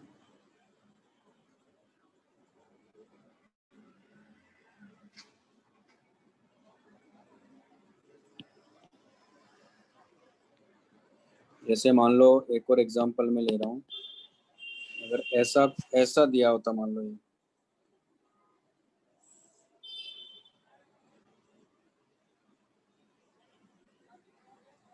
और इस एक्सिस के अबाउट अपने को चाहिए, तो इसकी क्या देखना है आपको, ये परपेंडिकुलर डिस्टेंस देखना है। अगर इसका मास m है और ये h है, तो इसका भी मोमेंट ऑफ इनर्शिया वही होगा। ये निकल आता है, ऐसा नहीं है, लेकिन याद रखिए, ये वाला याद रखिएगा, इसको भी, मतलब सारे याद रखने वैसे तो।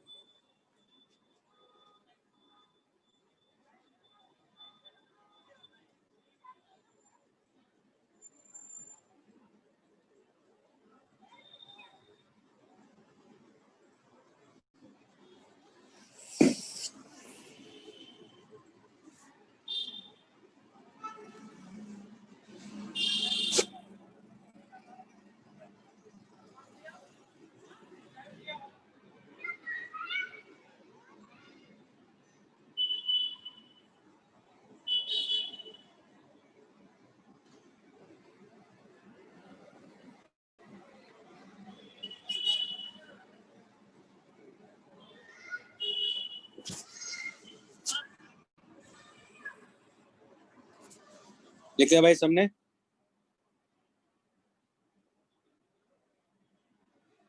हाँ सर, लिख लिया।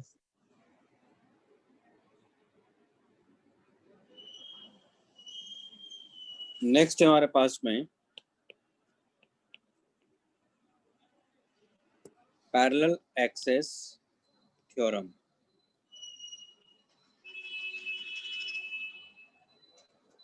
It is valid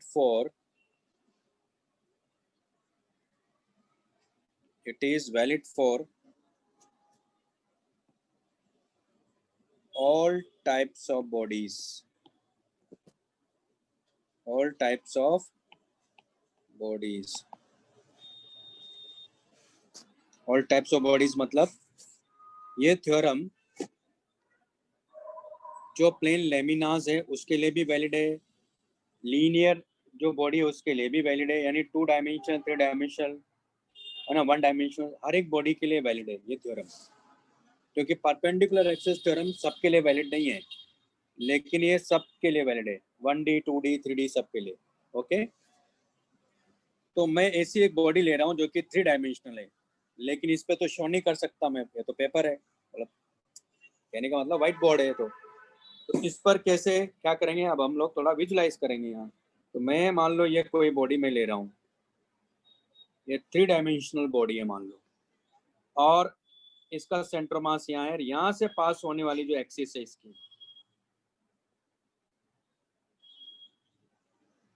ये एक्सिस है हमारे पास में, ये मान लेता हूँ मैं, ये z है और ये z डैश है, और ये हमारे लिए सेंटर ऑफ मास है,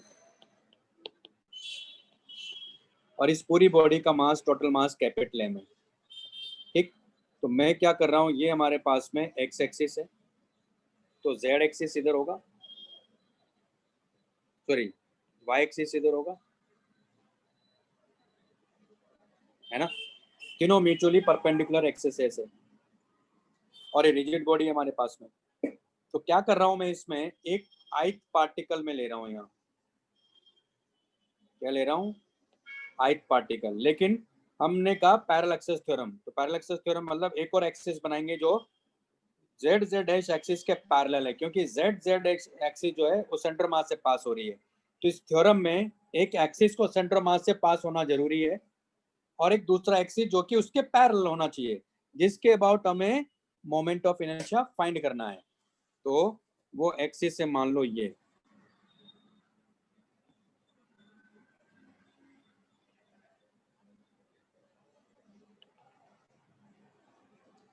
मैं ले रहा हूँ ए डैश एक्सिस है और इन दोनों के बीच की जो परपेंडिकुलर डिस्टेंस इनकी वो डी है, और एक ith पार्टिकल मैं यहाँ ले रहा हूँ जिसके, है ना, ये ith पार्टिकल है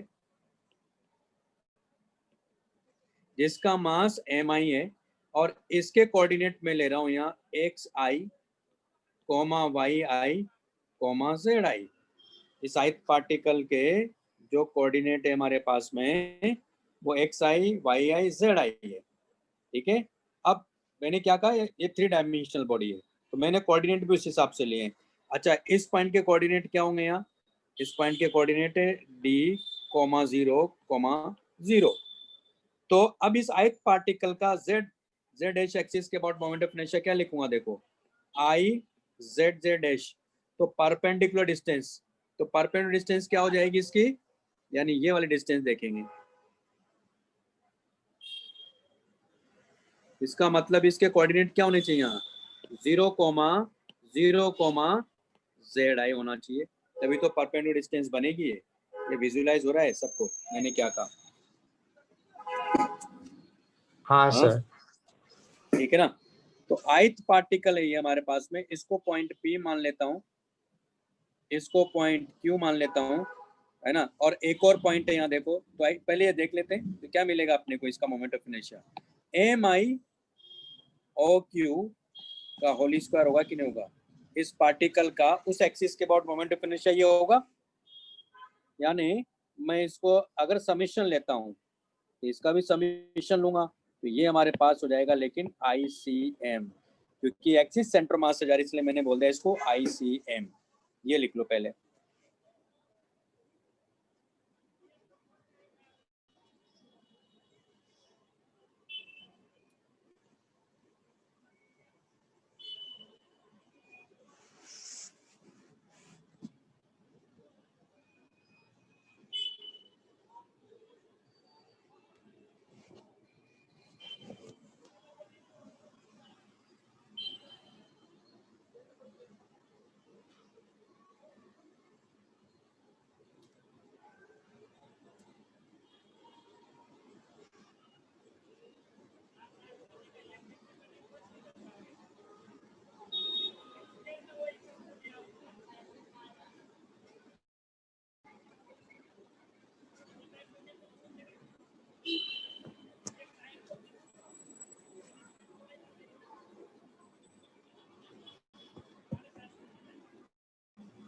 अभी समझाता हूँ, पहले लिख लो।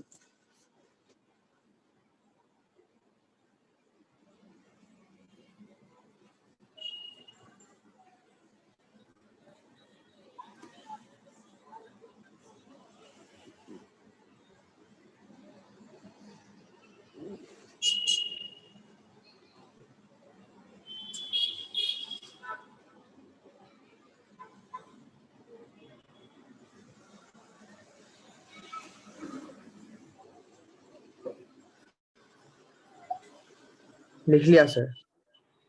मैं पहले इसको विजुलाइज कराता हूँ।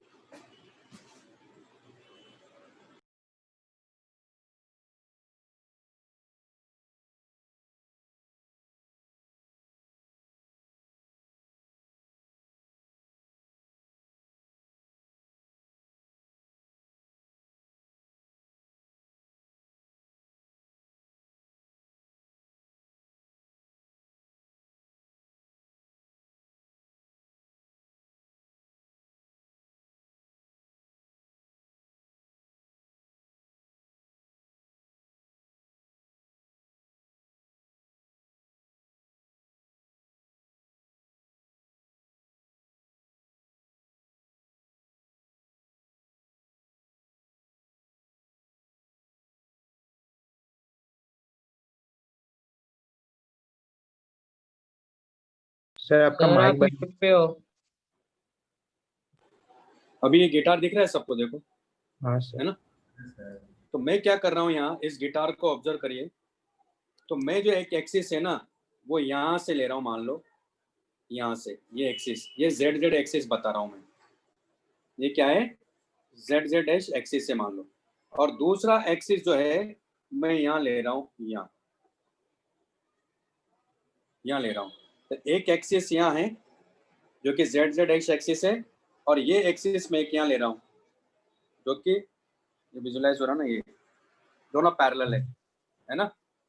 अब मैं जो पॉइंट ले रहा हूँ ना, दरअसल ये वाला पॉइंट होगा, वो ये वाला पॉइंट ले लेता हूँ मैं। कौन सा? ये वाला पॉइंट ले रहा हूँ मैं, है ना? या एक पार्टिकल है।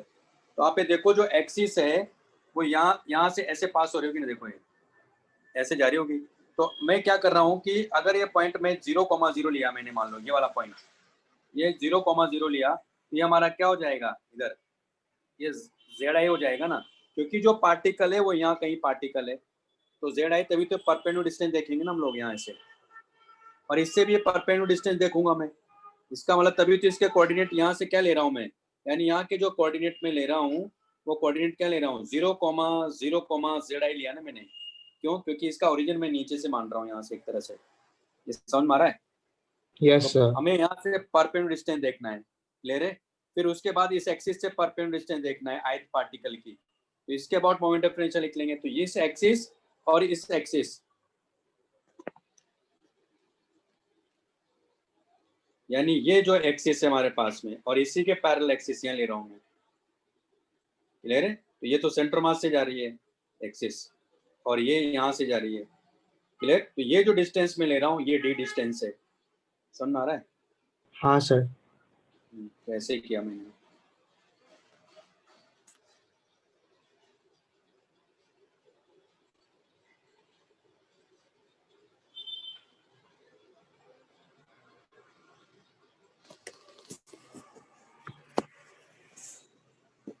अरे वो तो सारा चला गया, ये बड़ी दिक्कत है। अब कोई बात नहीं। अभी कोई क्लास है क्या अभी आप लोगों की? No sir. नहीं फिर है, इसको एक्सप्लेन नहीं कर दूं मैं पूरा ही, हाँ सर। है ना? चलेगा। तो वो बनाया था आप लोगों ने कि नहीं बनाया? तो बना लिया था। बनाया था सर। बना लिया था ना, चलो ठीक है। फिर मैं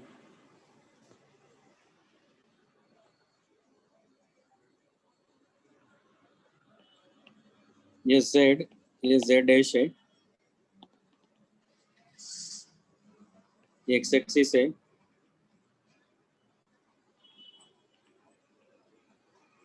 ये ए डैश है, और डिस्टेंस डी है ना? और एक आयत पार्टिकल मैंने यहाँ ले लिया, तो बना ही लिया था आप लोगों ने। तो यहाँ से मैं परपेंडिकुलर डिस्टेंस देख रहा था इसकी, ये इसके कोऑर्डिनेट लिए 0,0 जेड आई, और इसके कोऑर्डिनेट हैं X I Y I Z आई।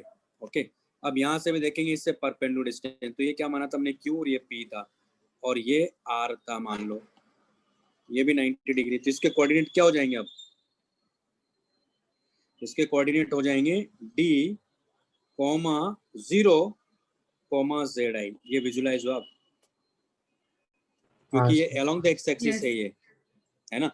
तो अब आप देखो यहाँ, इसकी वजह से मोमेंट ऑफ इनर्शिया, यानी आई ए डैश एक्सिस के अबाउट इसका मोमेंट ऑफ इनर्शिया क्या लिखोगे, एम आई, और ये आर पी का होल स्क्वायर। तो इसका समीशन लोगे तो ये हमारे पास क्या हो जाएगा, एक तरह से आई मोमेंट ऑफ इनर्शिया हो जाएगा ए डैश एक्सिस के अबाउट। ठीक, अब आर पी, तो आपके मेरे ख्याल से कोऑर्डिनेट ज्योमेट्री में स्ट्रेट लाइन का तो हो गया ना, कि दो पॉइंट के बीच की डिस्टेंस क्या होगी, ये निकालना आता है ना आप लोगों को? हाँ तो सर। क्यूपी क्या लिखोगे, क्यूपी हो जाएगा एक्स आई का होल स्क्वायर वाई आई का होल स्क्वायर का स्क्वायर रूट। ये समझ में आ रहा है? और आर पी क्या हो जाएगा, आर पी हो जाएगा एक्स आई माइनस डी का whole square plus y i का होल स्क्वायर का स्क्वायर रूट होगा। ये बात समझ में आ गई सबको? हाँ सर। तो ये लिख लो पहले।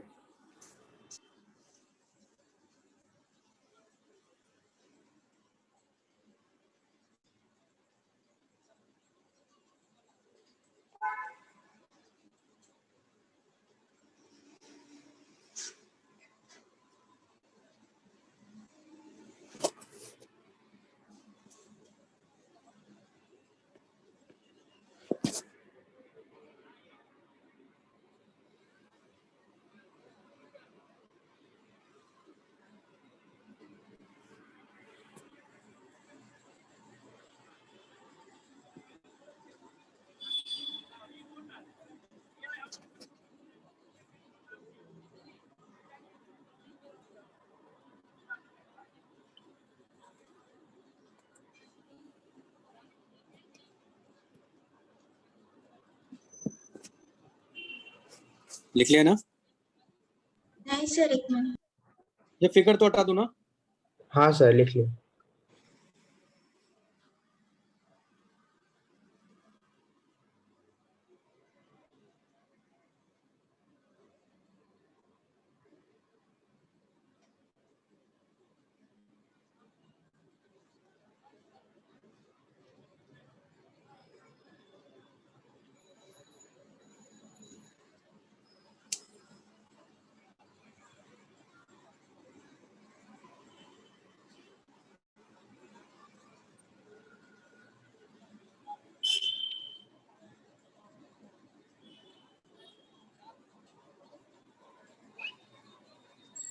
ठीक है, अब यहाँ देखो i इक्वल टू हमारे पास हो जाएगा समेशन एम आई इंटू आर पी का होल स्क्वायर, तो एक्स आई माइनस डी का whole square plus y i का होल स्क्वायर।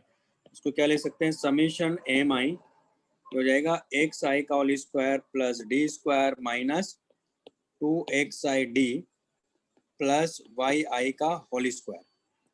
तो हो गया समेशन एम आई, तो यहाँ एक्स आई का whole square plus y i का होल स्क्वायर को एक कर लेंगे, प्लस समेशन एम आई इंटू डी स्क्वायर को एक कर लेंगे, minus 2 summation m i x I into D, इसको ऐसा कर लेंगे, है ना।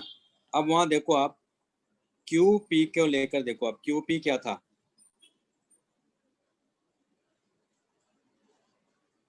तो since I C M equal to क्या था हमारे पास, summation m i q p का होल स्क्वायर, ये था, यानी समेशन एम आई क्या हो गया, एक्स आई का होल स्क्वायर वाई आई का होल स्क्वायर, यही था क्यू पी की वैल्यू, है ना, उसका स्क्वायर क्या, तो ये आ गया।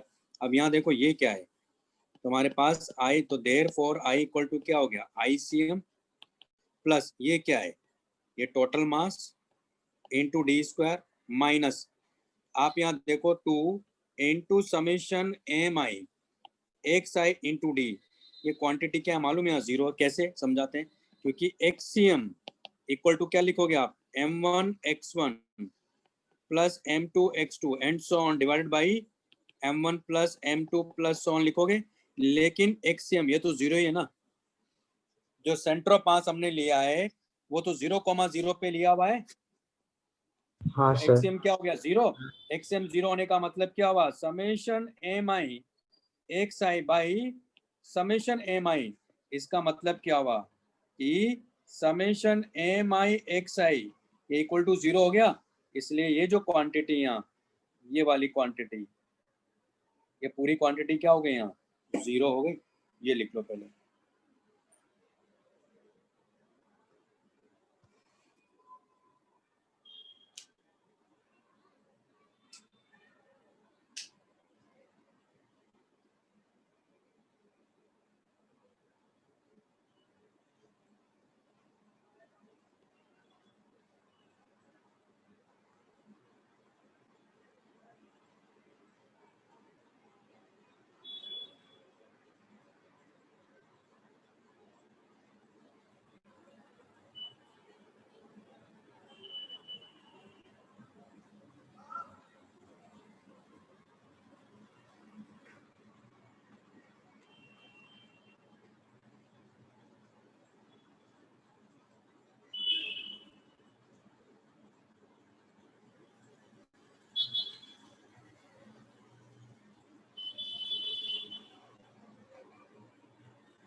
ठीक है, तो हमारे पास फाइनली आ गया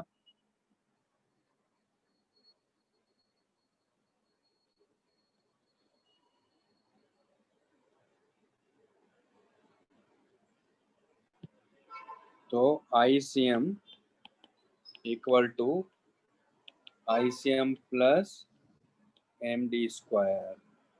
अब इससे रिलेटेड क्वेश्चंस नेक्स्ट क्लास में लूंगा मैं, और आप लोग सेंटर मास का एक्सरसाइज 3 कर लो, वो यस डिस्कस कर लो। चलिए फिर आज इतना ही। सर एक डाउट है आप पूछो। सर, मतलब हाँ, ये I is equal to ICM plus MD square हम उन्हीं बॉडीज पे लगा सकते हैं जिसका सेंटर ऑफ मास का x कोऑर्डिनेट 0 हो। अगर कुछ नहीं। और कुछ भी कहीं भी हो, कोई जरूरत नहीं, अब कोई जरूरत नहीं कि सेंटर मास का कोऑर्डिनेट 0 होगा तभी होगा। बस ये है कि उस सेंटर ऑफ मास से पास होने वाली एक एक्सिस होना चाहिए, तब हम लोग अप्लाई करेंगे। मतलब ओरिजिन आप कहीं भी मानो, वो तो यहाँ भी ओरिजिन कहीं और भी मानता तब भी आंसर ये आने वाला था। अगर ओरिजिन में वो नहीं मानता, ओरिजिन कहीं और मानता, तब भी आंसर ये आने वाला था। बस एक ही उससे डेरिवेशन आसान हो गया मेरा। ओके सर, समझा।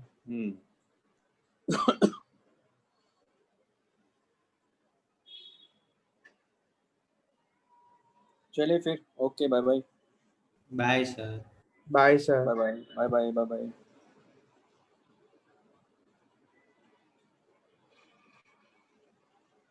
सेंटर मास का रोल क्या है, वो यही तो बताया मैंने यहाँ। सेंटर मास से पास होने वाली एक्सिस के अबाउट का मोमेंट ऑफ इनर्शिया अपने को ICM दिया है, तो हम लोग किसी भी एक्सिस के अबाउट का मोमेंट ऑफ इनर्शिया बता सकते हैं, किसी भी एक्सिस का। तो नेक्स्ट क्लास में बताऊंगा इसके बारे में मैं, कैसे इस कॉन्सेप्ट को यूज करना है। ओके।